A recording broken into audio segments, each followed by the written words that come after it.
భారతదేశంలో ఎంతో ఇష్టమైన ఇతిహాస రామాయణంలోని అత్యంత ప్రసిద్ధి చెందిన పాత్రలలో ఒకటైన కుంభకర్ణుని పాత్ర అందరికీ తెలిసిందే.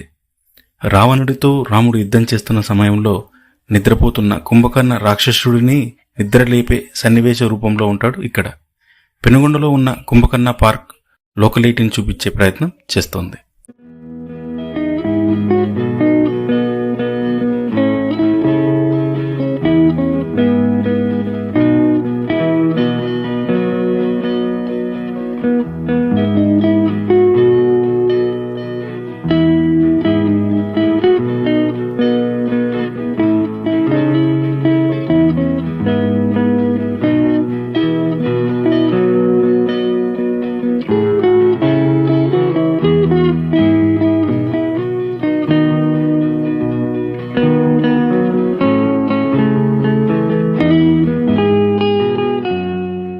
విగ్రహం చుట్టూ చూస్తే కుంభకర్ణుడి కథను తెలిపే సైనికులు అతని జుట్టుని లాగడం, ఈటెలతో అతనిని పొడవడం, అతని భారీ పాదాలు అరికాలను చక్కలిగింతలు పెట్టడం మనం చూడవచ్చు.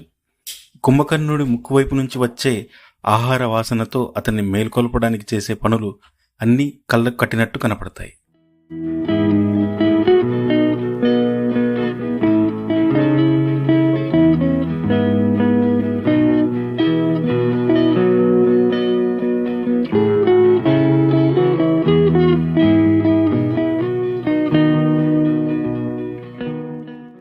ఈ కుంభకర్ణ విగ్రహం 142 అడుగుల పొడవు, 32 అడుగుల ఎత్తు ఉన్న ఈ గంభీరమైన విగ్రహం ముందు సామాన్య మనిషి నిలబడితే చిన్న పాత్రలాగే కనపడతాడు. అయితే కుంభకర్ణ విగ్రహం కడుపులో కూడా నడిచి లోపల తిరగవచ్చు, అంత విశాలంగా ఉంటుంది ఈ భారీ విగ్రహం.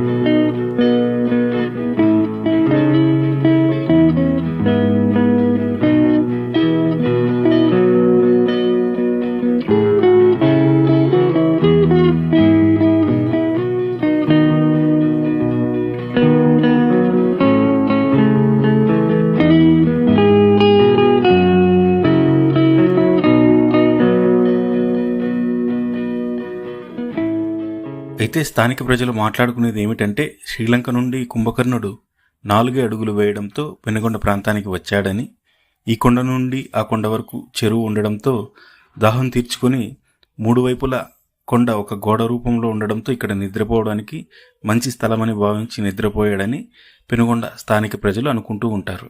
ఊరు పెనుగొండ. ఇక్కడ పెనుగొండ దగ్గర కుంభకర్ణ విగ్రహం ఉంది. చాలా పీస్ఫుల్ ఉంది.